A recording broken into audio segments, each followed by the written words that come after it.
حضرت علی رضی اللہ تعالیٰ عنہ نے بیان فرمایا، صبر ایک ایسی سواری ہے جو اپنے سوار کو گرنے نہیں دیتی، نہ کسی کے قدموں میں نہ کسی کی نظروں میں۔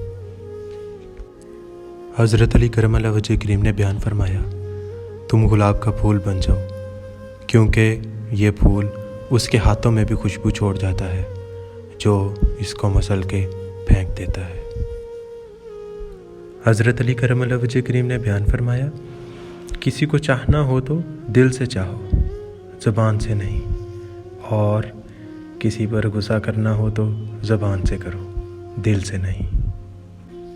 حضرت علی رضی اللہ تعالیٰ عنہ بیان فرماتے ہیں، جس سے حد سے زیادہ محبت ہو اس سے اتنی ہی نفرت بھی ہو سکتی ہے، کیونکہ خوبصورت شیشہ جب ٹوٹتا ہے تو خطرناک ہتھیار بن جاتا ہے۔ حضرت علی رضی اللہ تعالیٰ عنہ نے بیان فرمایا، تم کسی کو چاہو اور وہ تمہیں ٹھکرا دے تو اس کی بدنصیبی ہے، اس کے بعد تم اس کو زبردستی اپنانا چاہو تو یہ تمہارے نفس کی ذلت ہے۔ حضرت علی رضی اللہ تعالیٰ عنہ نے بیان فرمایا، جس سے محبت کی جائے اس سے مقابلہ نہیں کیا جاتا۔